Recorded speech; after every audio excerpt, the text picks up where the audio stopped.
तरतीब की मैं गल कर रहा सी। तरतीब जिहड़ी है काम क्रोध लोभ मोह हंकार नूं ऐसी तरतीब क्यों दिती गई? कहंदे उम्र दे कारण। काम की उम्र सब तो छोटी है, इसे करके काम नूं सब तो अगे रखिया है। क्रोध दूजे नंबर ते है।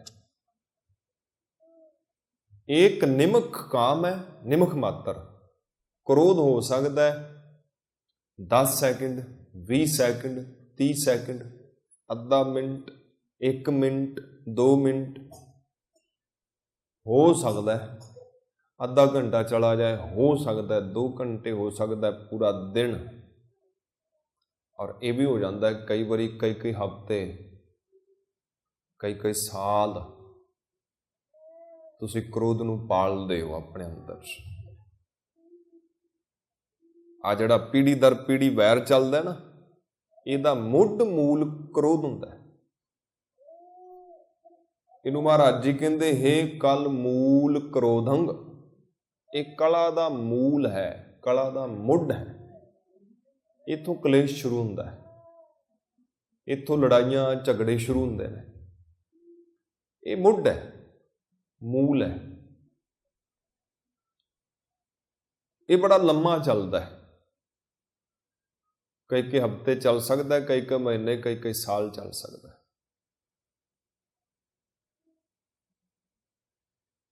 और एक करदा की है? महाराज कहते हे कल मूल क्रोधंग कदंच करुणा न उपरजते। महाराज कहते कला दा मूल है, मुੱਢ है। अगर कोई भी झगड़ा होना है तुहाडे घर दे अंदर तो उहदा मुੱਢ मूल क्रोध है।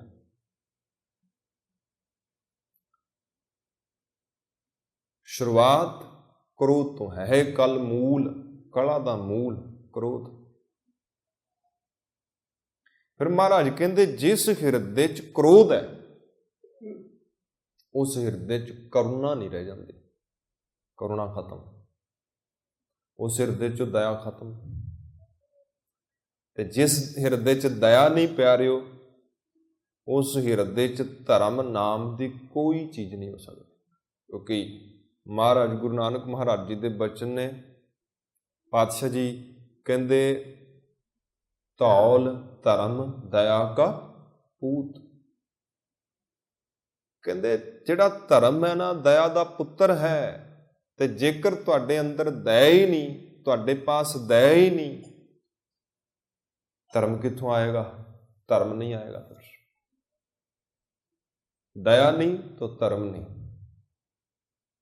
एक दोहा आप पढ़ते हैं, बचपन च बहुत पढ़िया होना है तुसी भी। दया धर्म का मूल है, पाप मूल अभिमान, तुलसी दया ना छोड़िए, जब लो घट में प्राण। मुझे पता नहीं मैं सही तुहानू सुनाया कि गलत सुनाया, पर कुछ ऐसा ही सी। वो कहता कि दया धर्म का मूल मुੱਢ है। और महाराज कहते जिस हिरदे च क्रोध है उस हिरदे च दया नहीं है, उस हिरदे च करुणा नहीं। क्रोध की करता है? पहला तुहाडे अंदर दी दया नू खत्म करता है। क्रोध की करता है? कला ते कलेश का मुੱਢ है।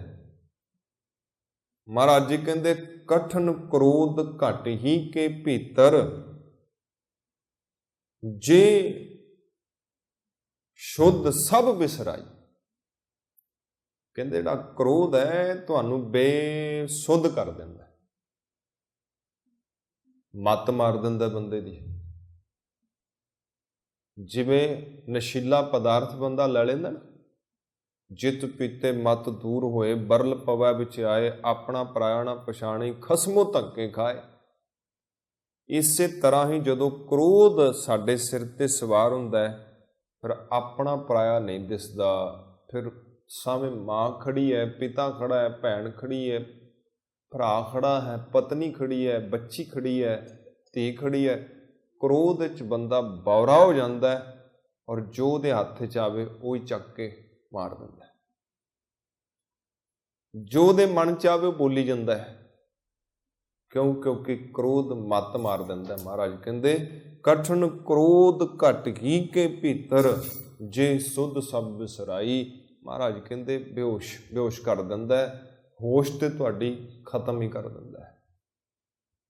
एक नाटक है प्रबोध चंद्र, उस दे अंदर एक युद्ध का जिक्र किया गया, एक जंग का जिक्र किया गया। हुण युद्ध जिहड़ा है वो हुंदा है दो राजियां दे विच। एक पासे राजा है प्रेम, एक पासे राजा है मोह।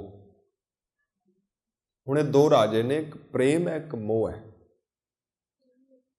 ते दोवें तुहाडे अंदर रहिंदे ने। प्रेम भी तुहाडे अंदर है, मोह भी तुहाडे अंदर है।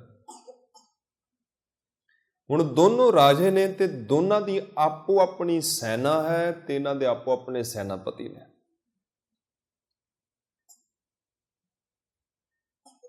मोह हार रहा सी, बड़ा उदास बैठा होया सी।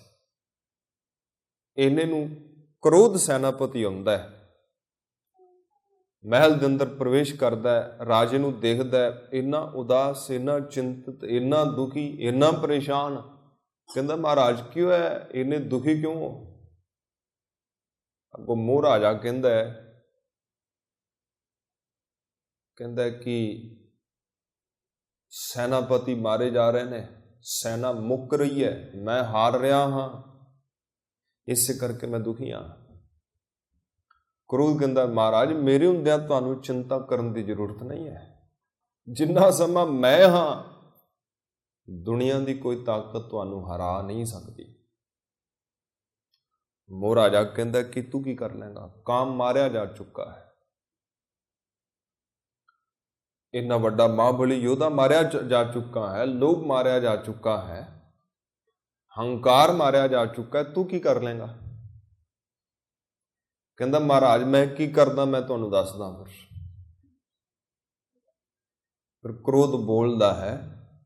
क्रोध की कहंदा है?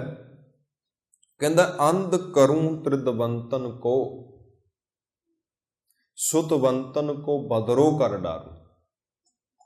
कहंदा महाराज मैं की करदा, मैं जिस हिरदे च प्रवेश करदा, महाराज कह रहे ना कठिन क्रोध घट ही के भीतर, जे सुध सब विसराई। कहंदे मैं जिहदे हिरदे च प्रवेश करदा उहदी मत मार दिंदा। की करदा मैं? अंध करूं, मैं उहनूं अन्निया कर दिंदा हाँ। किनूं? त्रिदवंतन को, जिहड़े बड़ी दूर दृष्टि रखते ने, लंबी दृष्टि रखते ने, बड़े सूझवान हुंदे ने, मैं उन्हां दे हिरदे जदों प्रवेश करदा उन्हां दी मत मार दिंदा, उन्हां नूं अन्निया कर दिंदा। आम बंदे दी नहीं गल करदा मैं, जिहड़े बड़े दूर दृष्टि रखण वाले लोग। अंध करूं त्रिदवंतन को, सुतवंतन को बदरो कर डारूं। सुतवंतन का अर्थ हुंदा है सियाणे, सुजान, सूझवान जिहड़े लोग ने ना, अगर मैं उन्हां दे हिरदियां च प्रवेश कर जां ते मैं उन्हां नूं बौरे कर दिंदा, मैं पागल बना दिंदा उन्हां नूं। देखो जदों आपां क्रोध च हुंदे आ उदों सानूं नहीं पता लगदा, पर जदों कोई साडे सज्जे खब्बे हुंदा क्रोध च, फिर तुसीं उहदी हालत देखदे हो तो बौरियां तो घट नहीं हुंदी, बंदा बौरा हो जाता है। अंध करूं त्रिदवंतन को, सुतवंतन को बदरो कर डारूं। त्रिदवंतन को अधीर करूं, जिहड़े बड़े धीरजवान ने ना, जदों उन्हां दे हिरदे च मैं वड़ जांदा, प्रवेश कर जांदा, मैं उन्हां नूं अधीर कर दिंदा एक खिन दे अंदर। हुण चातुक की मत दूर निवारूं, जिहड़े बड़े सियाणे चतुर सुजान लोग ने, उन्हां दी मत एक खिन च मैं खत्म कर दिंदा जदों मैं उन्हां दे अंदर प्रवेश करदा। ये सारे काम कौन करदा है जी? क्रोध करदा है। जदों क्रोध तुहाडे अंदर प्रवेश करदा है। हित आत्म को ना सुनै कबही, जिंदे अंदर मैं प्रवेश करदा वो अपनी नहीं सुनदा, फिर दूजे दी तो सुननी बड़ी दूर की गल, वो अपने आत्म दी नहीं सुनदा, अपनी नहीं सुनदा। पढ़ियो जितनो खिन महे विसारू, उन्हें जो कुछ पढ़िया है, वेद ग्रंथ पाठ पूजा जो भी की उन्हें, ਦੁਨੀਆ ਦੇ ਜਿੰਨਾ ਵੀ ਗਿਆਨ ਉਹਨੇ ਪੜ੍ਹਿਆ ਇੱਕ ਖਿਣ ਦੇ ਅੰਦਰ ਮੈਂ ਸਾਰਾ ਭੁਲਾ ਦਿੰਦਾ ਉਹਨੂੰ, ਇੱਕ ਖਿਣ ਦੇ ਅੰਦਰ। ਤੇ ਕ੍ਰੋਧ ਪਿਆਰਿਓ ਐਸਾ ਵੇਗ ਹੈ ਜਿਹੜਾ ਤੂਫਾਨ ਦੀ ਤਰ੍ਹਾਂ ਆਉਂਦਾ ਹੈ, ਸਭ ਕੁਝ ਨਸ਼ਟ ਕਰਕੇ। ਜਦੋਂ ਤੂਫਾਨ ਲੰਘ ਜਾਂਦਾ ਫਿਰ ਤੁਸੀਂ ਦੇਖਦੇ ਹੋ ਚਾਰ ਚੁਫੇਰੇ ਸਭ ਟੁੱਟਾ ਭੱਜਾ ਪਿਆ। ਇਸੇ ਤਰ੍ਹਾਂ ਆਉਂਦਾ ਹੈ ਔਰ ਤੁਹਾਨੂੰ ਖਤਮ ਕਰਕੇ, ਤੁਹਾਡੇ ਰਿਸ਼ਤਿਆਂ ਨੂੰ ਖਤਮ ਕਰਕੇ, ਤੁਹਾਡੇ ਨਾਤਿਆਂ ਨੂੰ ਖਤਮ ਕਰਕੇ, ਤੁਹਾਡੇ ਸਕੂਨ ਨੂੰ ਖਤਮ ਕਰਕੇ, ਤੁਹਾਡੀ ਡੀਲ ਜੋ ਹੋਣੀ ਸੀ ਉਹਨੂੰ ਖਤਮ ਕਰਕੇ ਲੰਘ ਜਾਂਦਾ। ਫਿਰ ਤੁਸੀਂ ਦੇਖਦੇ ਹੋ ਸੱਜੇ ਖੱਬੇ ਕੀ ਬਣ ਗਿਆ। ਪਛਤਾਵੇ ਤੋਂ ਬਿਨਾਂ ਫਿਰ ਬੰਦੇ ਦੇ ਪਾਸ ਕੁਝ ਨਹੀਂ ਰਹਿੰਦਾ। ਤੋ ਪਿਆਰਿਓ, ਕ੍ਰੋਧ ਮਹਾਰਾਜ ਕਹਿੰਦੇ ਹੈ ਕਲ ਮੂਲ ਕ੍ਰੋਧੰ ਕਦੰਚ ਕਰੁਣਾ ਨਾ ਉਪਰਜਤੇ। ਇਹ ਕ੍ਰੋਧ ਜਿਹੜਾ ਹੈ ਕਰੁਣਾ ਨੂੰ ਖਤਮ ਕਰਦਾ ਹੈ, ਦਇਆ ਨੂੰ ਖਤਮ ਕਰਦਾ ਹੈ, ਤੁਹਾਡੀ ਮੱਤ ਨੂੰ ਖਤਮ ਕਰ ਦਿੰਦਾ ਹੈ, ਤੁਹਾਡੀ ਸਮਝ ਨੂੰ ਖਤਮ ਕਰ ਦਿੰਦਾ ਹੈ, ਤੁਹਾਡੇ ਗਿਆਨ ਨੂੰ ਖਤਮ ਕਰ ਦਿੰਦਾ ਹੈ। ਤੇ ਫਿਰ ਉਹਦਾ ਨੁਕਸਾਨ ਕੀ ਹੁੰਦਾ ਜੀ? ਤੁਹਾਡੇ ਰਿਸ਼ਤੇ ਨਾਤੇ, ਤੁਹਾਡਾ ਵਪਾਰ, ਤੁਹਾਡੀ ਦੁਕਾਨਦਾਰੀ, ਸਭ ਕੁਝ ਤੇ ਦਾ ਬਹੁਤ ਵੱਡਾ ਅਸਰ ਪੈਂਦਾ ਹੈ ਤੁਹਾਡੇ ਪੂਰੇ ਜੀਵਨ ਤੇ। ਕਠਨ ਕ੍ਰੋਧ ਘਟ ਹੀ ਕੇ ਭੀਤਰ, ਜੇ ਸੁਧ ਸਭ ਬਿਸਰਾਈ।